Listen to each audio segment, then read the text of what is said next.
Numbers are everywhere. From the time on the clock to the balance in your bank account, they influence our daily lives in profound ways. But have you ever stopped to think about how numbers affect our minds and behavior? Today, we're going to explore the psychology of numbers and how great philosophers and psychologists help us understand the human relationship with them. Additionally, we'll analyze examples of how numbers shape our decisions in contemporary society. The story begins with Pythagoras, the Greek philosopher who believed that numbers were the essence of all things. For Pythagoras, numbers weren't just symbols, but entities with cosmic meaning. He believed that the entire universe could be explained through mathematics, and that numbers like 3, 5, and 10 carried special significance. Pythagoras' thinking influenced all of Western philosophy, where numbers became associated with harmony, proportion, and order in the cosmos. Pythagoras' view echoes how modern society is organized, from time, structured into hours, days, and years, to space, coordinated by distances and measurements.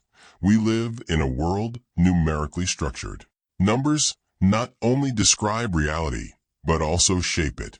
Modern technology, such as algorithms that guide social networks and financial markets, uses mathematics to predict and control behavior, reflecting Pythagoras' vision of numbers as cosmic forces governing order. Sigmund Freud, the father of psychoanalysis, also explored how numbers influence the human psyche, though in a different way. For Freud, numbers could be associated with the unconscious, symbolizing repressed desires or fears. He studied numerical obsessions, where people fixate on certain numbers in compulsive rituals, revealing internal tensions and anxieties. In many cases, Freud saw the repetition of numbers as the unconscious trying to bring order to internal chaos. Freud also explored the concept of psychic numerology, where certain numbers carry personal significance, such as birth dates, ages, or even numbers that appear in dreams. The relationship between numbers and the unconscious shows how these abstract entities can have a deep emotional impact. In cases of obsessive-compulsive disorder, OCD, for instance, patients often repeat specific actions a set number of times, like washing their hands 7 times or counting to 10 before feeling safe, showing how numbers can act as psychological tools to relieve anxiety. Daniel Kahneman, Nobel laureate and pioneer of behavioral economics, revealed how numbers subconsciously influence our decisions. A key concept in his work is anchoring, which describes how exposure to an initial number can distort our perception and affect subsequent choices. For example, if a person sees a high starting price for a product, they are more likely to view a slightly lower price as a good deal, even if it's still expensive. This initial number acts as an anchor, shaping how we interpret subsequent data.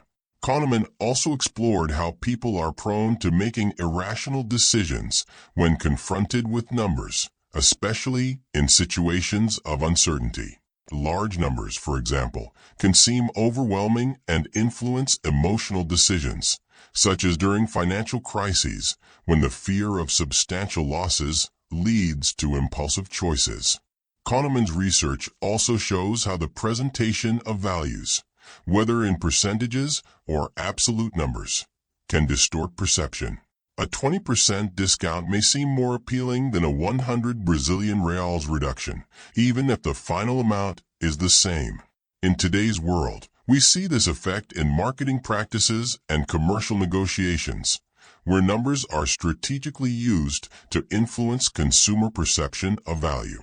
Erich Fromm, psychoanalyst and social philosopher, criticized how numbers are used to dehumanize and reduce people to mere statistics in modern capitalist society. For Fromm, the excessive focus on numerical metrics such as productivity, salaries, and performance turns individuals into cogs in a machine, where their worth is measured only by what they can produce or accumulate financially. He argued that this emphasis on numbers creates a form of alienation, where people lose touch with their true essence and the more human aspects of life, such as affection, creativity, and personal meaning. Fromm also pointed out how numbers are used as tools of control in hierarchical systems, promoting a society driven by quantitative results, often at the expense of individual and collective well-being.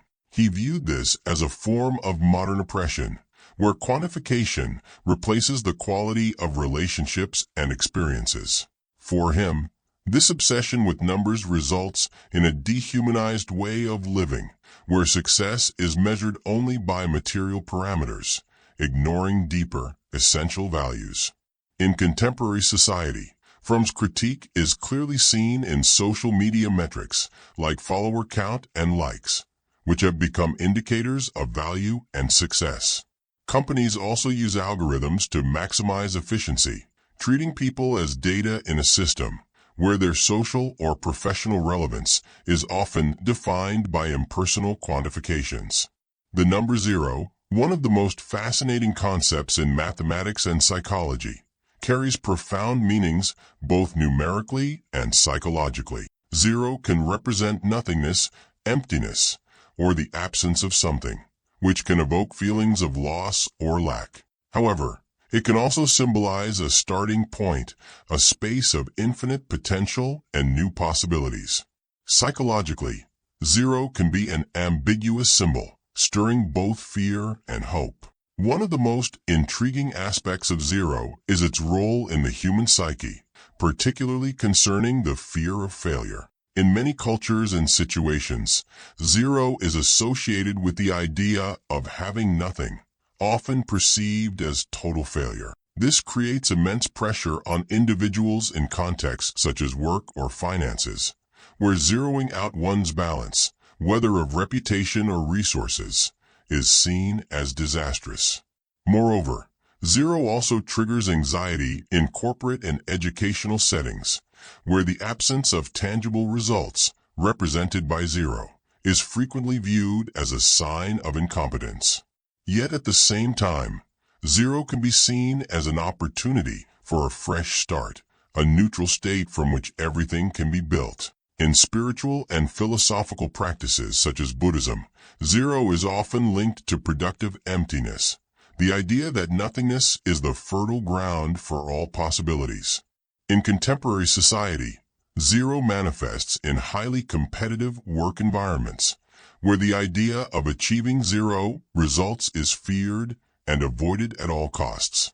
On the other hand, entrepreneurs and innovators often view zero as a new starting point, a chance to start from scratch and create something new without the limitations of the past. The psychology of numbers reveals that they are much more than abstract measurement tools. They are deeply intertwined with our emotions, decisions, and perceptions. From Pythagoras' ancient teachings, which saw numbers as the essence of the universe, to Kahneman's modern analyses of how numbers shape our economic behavior, we see that numbers significantly impact how we understand the world and ourselves. They can be symbols of power, success, fear, and even potential. Philosophers like Jung explored numbers as archetypes that represent universal patterns of meaning, while thinkers like Eric Fromm questioned the modern obsession with quantifications, which can dehumanize and alienate individuals. At the same time, concepts like zero highlight the contrast between lack and potential, showing that numbers are not just fixed values, but carriers of deep psychological and cultural significance. In today's world, numbers control everything from social media algorithms to the global economy, influencing our choices, fears, and aspirations. Understanding the psychology of numbers helps us see how they shape our worldview and challenges us to find a balance between numerical precision and the depth of human experiences.